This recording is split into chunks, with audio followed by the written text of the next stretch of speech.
go. Right. It is time now to get some basketball insight, some knowledge from ESPN's Jimmy Dykes, who joins us now here on Ruscin and Zach. Jimmy, good afternoon. How are you? Guys, I'm doing great. I thought I'd missed your call because I'm helping our daughter's track team at Harbor High School. I looked down, I was like, oh, man, I got to hold up. I'll be right back. It's a beautiful day for a track meet. It's in the 70s out there. Things are nice. And wind-aided. Yes. Do they do that in high school, wind-aided stuff? Yes, they do Really? wind-aided stuff. So this is just practice today. So this is honestly my favorite time of the year. God has blessed me to have a great job with ESPN, but unfortunately, we don't get to cover the NCAA tournament because it's all owned by CBS and TBS. So this is my time to just get back engaged with my family and be at our daughter's track meets and track practices. And so you've caught me at a good time, and I'm in a really good mood. I appreciate you always having me on your show. Well, we're glad we're in a good mood today as well. And when you were traveling around watching some basketball, you did see Arkansas once again quite a bit this year, and what Eric Musselman is doing there. Why is he, in your estimation, as you travel around the country and watch all these different programs, why is Muss having so much success here at Arkansas? Well, I think he checks all the boxes, and I see all of them out there. I was at Atlantis this year with Scott Drew and UConn, and I see the best of the best, and Eric is right there with them in his energy, in his knowledge of the game, in his game adjustments, in his game preparation, his recruiting, how he's attacked the portal, all those things that you have to have going your way this year or this time in college basketball. He checks all the boxes. And interesting, I was talking with one of our bosses at ESPN this morning, and we were already talking about next year. I said, I'm just telling you, we need to have a heavy dose of Arkansas on our air because they're going to be possibly preseason top 5. Like, they're going to be one of those teams next year that we have our eyes on all year long. So, he's at the end of year 3, and he's already been back-to-back Elite Eights, and you're judged at that level by what you do in postseason play. And there's never a guarantee with a hire. There wasn't I say we, because Arkansas, but there wasn't a guarantee when we hired Muss. But he's proven it after 3 years. And, you could be sitting here talking with me right now and saying, what's going on with Arkansas basketball? We're year 3, hasn't been to the postseason, hasn't won a game in the postseason. We could be having that conversation as well, but we're not, because he's as good as any coach out there right now with all the key things that you have to be on top of as a college coach. I'm just really blown away when I watch his team prepare on game day. One of the things that they struggled with this year was three-point shooting, just shooting the ball in general and scoring. When they reconvene in August and September, does not, at least on paper, does not look like it's going to be an issue this time around. Does he change his approach? Is this something where you're just going to go through this process again with this group? How do you manage all of this talent, probably more talent than he's ever had? It looks like it on paper. We haven't seen any of those kids play at the college level, but what we have to go on is we know they're some of the best talent in high school ball this year. And it's amazing for Arkansas to do what they did, not only in that NCAA tournament, but all season long, and not be a really good shooting perimeter team. They weren't. They were just good enough. But they excelled in so many other areas. From defensively, I still say they were the best defensive team I saw all year. And I saw some really good ones, from Texas Tech to UConn to Baylor. Auburn at times was phenomenal defensively. Arkansas was the best defensive team I saw consistently, with how they played, their size, all the things that they do on the ball defensively. But that shooting, you look at those teams that are left in the tournament right now, they got 2 or 3 guys, when they're open, that ball's going in, and they can really space the floor. So hopefully this next time around for Arkansas, that three-point percentage goes from whatever it was, 30% overall, to the mid-30s or higher, because you bring Jalen Williams back, and I don't know what he's going to do. I would advise him to come back, because as a 6'10" guy in the NBA, your lifeblood and how long you're in that league now is determined by how well you can shoot the three-point shot. And that's the one area that he lacks And if he comes back and really commits to spending time and working and proves to the NBA and college that he's a 35% three-point shooter, he goes from a late second-round pick, which he would probably be right now, to a high first-round pick, if not a lottery pick. And that would be the importance of him coming back to that team, because you anchor him on the inside with the talent that they got coming in, and Devo Davis, whoever else they bring back. That's why there's a lot of eyes on Arkansas already for next year. Jimmy Dykes is with us here from ESPN on Ruscin and Zach. You mentioned the learning curve, not seeing these newcomers play in college basketball. We saw with these transfers coming in this year, there was a learning curve. They didn't hit their stride till mid-January. What does the learning curve kind of look like in college basketball when you've got a roster that is going to be kind of freshman dominant? Well, I think they're going to be completely shook the first time Coach Muss takes them through a pregame preparation, a two-day prep, and the amount of information that they're going to be responsible for absorbing and then executing. Because he's not going to lower the bar for his expectations in terms of how they're supposed to play. And the best example of that was this year. They started off 0-3, and he drew a line and said, and I said on the air many times this year, he told his team, you can keep defending like you want to, we're going to keep losing games. Or you can start defending like I want you to, and we'll start winning. And he's not going to change his standards. He's not going to change how he approaches that end of the floor. But there's so much information, guys, thrown at first-year players. It takes them a while to just get comfortable with their own voice on the floor and who they are as a player. And Arkansas could have another stumble out of the gate in SEC play. But we all know by February and March, you're going to be one of the best teams in the country. They prove it back-to-back years. When you look at what the roster is kind of looking like now, and each of his three teams has had kind of a different identity. The Isaiah Joe, Mason Jones team, I mean, they hit a lot of big shots. They won a lot of games. They sort of just lugged. I mean, those two guys took the rest of the team up the hill. Last year's team could score with anybody. This year's team was a defensive team. When you look at sort of how next year's team is shaping up, what is this going to look like? You can't have the same defensive prowess you had this year, can you? I'm not sure if you can or not, because Amude and Tony and Wade, man, they were older, physical. I mean, they were grown men. Like, they were grown men. And it really showed up on the defensive end in terms of how physical they were, and physical without fouling, and all the things you look for from a high-level defense. That's sometimes hard to capture with young guys, but it's not going to change the emphasis that Muss is going to put on it and the demands that he's going to put on it, because he's got guys coming in with size. I mean, even those guards he's bringing in are big kids. And Arkansas, some teams are big and they play small. Arkansas was big and they played big. They played big on the ball. And that's going to continue. So I just think that Arkansas, they're in a golden spot right now. This is not just a two-hit wonder. You know, Muss is building this thing into a nationally recognized year after year. This is a program that's expected to be in a deep run in March. And it's not easy to do that in the amount of time that he's done it. But he's a phenomenal coach.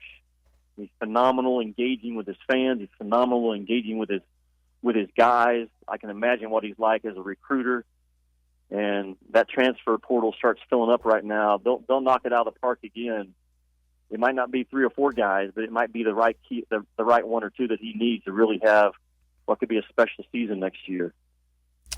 Jimmy Dykes, ESPN college basketball analyst, with us here on Ruscin and Zach. I was curious about this. I was looking it up while we've been chatting. They are indeed going to Maui in November as a part of that illustrious event. And I know you've worked that event. Maybe you can talk your bosses into working that event again, Jimmy, since Arkansas is in the field out there at the Lahaina Civic Center. I would love to. I think I did that tournament 8 years in a row. I know I did, because our daughter, from the time she was born to the time she was 8, she went to Maui every year. And we kept telling her, this is not normal. Right. This is not what normal people do. Understand, this is a blessing from my job, but at some point this is going to get cut off, and we'll get moved somewhere else. And fortunately, I got moved to Atlanta the last 3 or 4 years. But I'm going to put that request in.